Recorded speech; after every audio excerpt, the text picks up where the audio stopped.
ولتكن منكم أمة يدعون إلى الخير ويأمرون بالمعروف وينهون عن المنكر وأولئك هم المفلحون. Assalamualaikum warahmatullahi wabarakatuh. Alhamdulillahi rabbil alamin alladzi an'ama alaina bi ni'matil iman wal islam. Asyhadu an la ilaha illallah wahdahu la syarikalah wa asyhadu anna Muhammadan abduhu wa rasuluh. Allahumma shalli ala Muhammadin wa ala alihi wa ashabihi ajmain. Amma ba'd. Kaum muslimin dan muslimat di mana saja berada, alhamdulillah kita puji Allah subhanahu wa ta'ala, Rabb yang telah mempertemukan kita pada kesempatan yang berbahagia ini, sekalipun melalui channel YouTube. Salawat serta taslim kepada Nabiullah Muhammad sallallahu alaihi wasallam, Nabi yang selalu berusaha untuk kita jadikan sebagai qudwah, sebagai contoh, sebagai suri tauladan di dalam kehidupan kita. Pada kajian kita pada pertemuan kelima ini menyangkut tentang puasa Ramadan. Saya akan menguraikan amalan-amalan yang dianjurkan selama berpuasa. Ada banyak hal, amalan-amalan yang bisa kita lakukan ketika kita berpuasa untuk menambah pundi-pundi amal kita, untuk kita jadikan sebagai bekal insyaallah nanti di akhirat. Salah satu amalan yang dianjurkan selama berpuasa,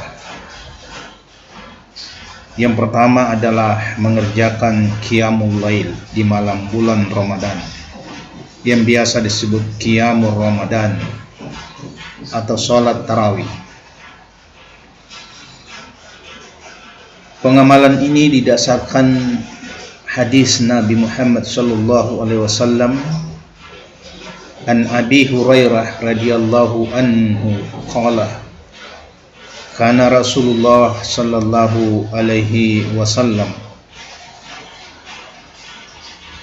yuraggabuhum fi qiyam Ramadan min ghairi ay ya'murahum fihi bi'aziyamatin fayaqulu man qama Ramadan imanan wa ihtisaban ghufira lahu ma taqaddama min zambi. Artinya, dari Abu Hurairah diriwayatkan bahwa ia berkata, Rasulullah sallallahu alaihi wasallam menganjurkan salat qiyamul Ramadan kepada mereka, yaitu para sahabat, tanpa perintah wajib. Beliau bersabda, barang siapa yang mengerjakan salat qiyamul Ramadan karena iman dan mengharap pahala, niscaya diampuni dosanya yang telah lalu. Hadis riwayat Al-Bukhari dan Muslim. Pengamalan berikut yaitu mengakhirkan makan di waktu sahur. Hal ini didasarkan dengan hadis Nabi an Sahl bin Sa'ad radhiyallahu anhu qala kuntu atusahharu fi ahli thumma takunu sur'ati an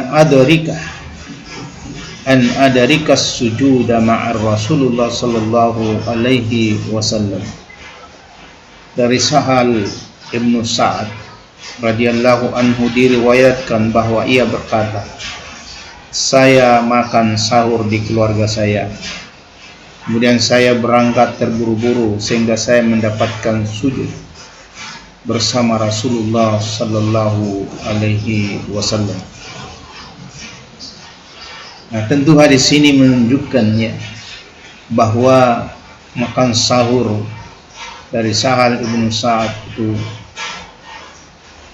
itu sangat mepet dengan pelaksanaan salat Rasulullah, karena setelah beliau makan sahur lalu terburu-buru pergi salat, dia masih mendapati Rasulullah Sallallahu Alaihi Wasallam sujud pada salat subuh. Kemudian hadis an Abi Zarra qala Rasulullah sallallahu alaihi wasallam la tanazalu ummati bi khairin ma azzalu al-iftara wa akharu sahura. Dari Abu Zar diriwayatkan bahwa dia berkata, Rasulullah sallallahu alaihi wasallam bersabda, umatku senantiasa dalam keadaan baik selama mereka menyegerakan berbuka dan mentakhirkan sahur. Hadis riwayat Ahmad. Pengamalan yang ketiga yang bisa kita lakukan ketika kita melakukan puasa adalah menyegerakan berbuka sebelum salat maghrib.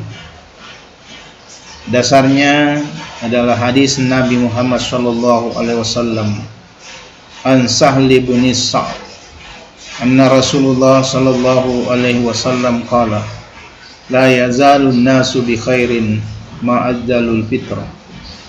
Dari Sahal bin Sa'd diriwayatkan bahwa Rasulullah bersabda, orang akan selalu baik atau sehat apabila dia menyegerakan berbuka. Nah, tentu menyegerakan berbuka di sini dimaksudkan adalah berbuka pada saat masuk waktu.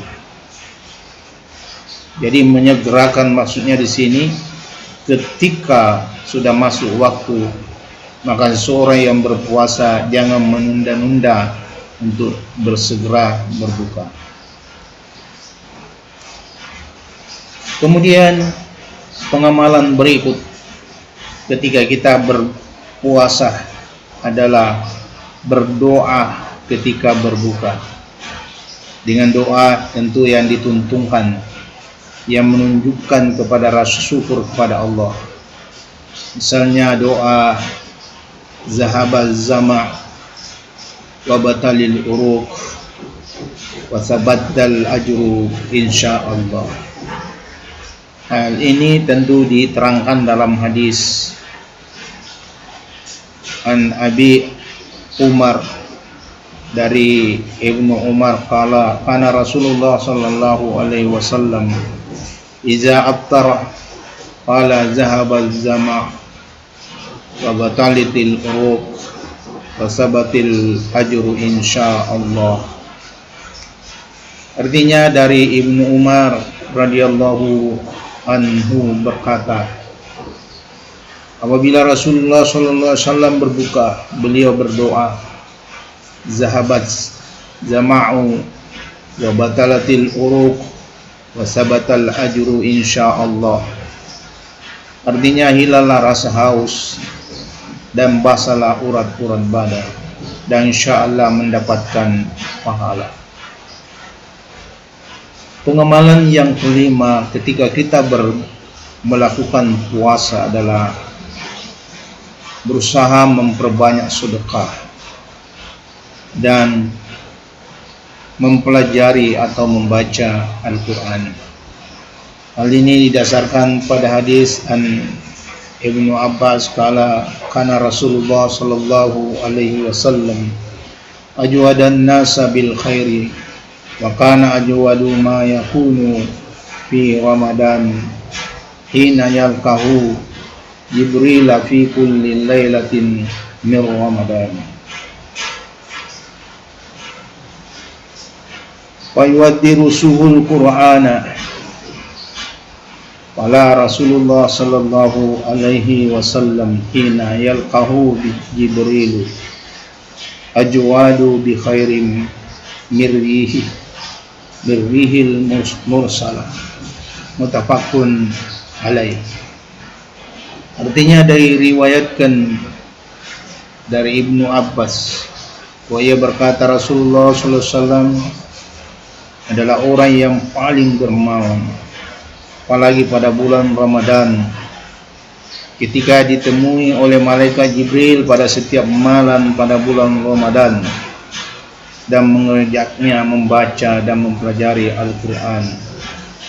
Ketika ditemui Jibril, Rasulullah adalah lebih dermawan daripada angin yang ditiupkan.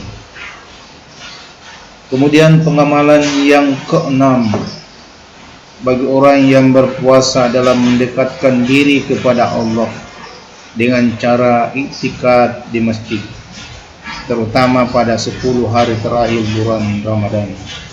Dan ini berdasarkan hadis dari Rasulullah SAW.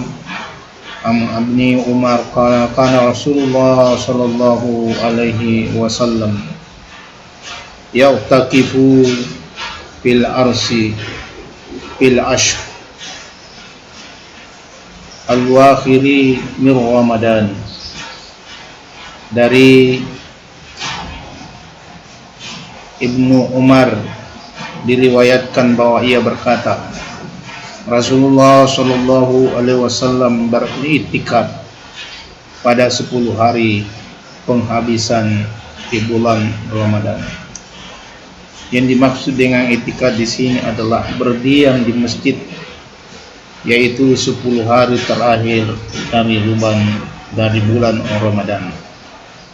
Semoga kita diberi kekuatan, kemampuan oleh Allah Subhanahu wa taala berpuasa sambil insyaallah kita melakukan pengamalan yang dianjurkan di dalam bulan Ramadan, sehingga insyaallah kita memperoleh banyak pahala.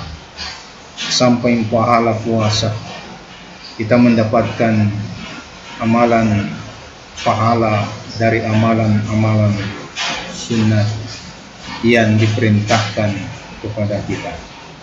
Semoga apa yang saya sampaikan ini bermanfaat. Jika ada kekurangan, kesalahan datangnya dari pribadi saya sebagai seorang manusia yang lemah, dan jika ada kebenaran datangnya dari Allah Subhanahu wa taala. Mohon maaf atas segala kekurangan. Sa'akhiri nasrum minallah wa fathul qarib wa basyiril mu'minin. Assalamualaikum warahmatullahi wabarakatuh.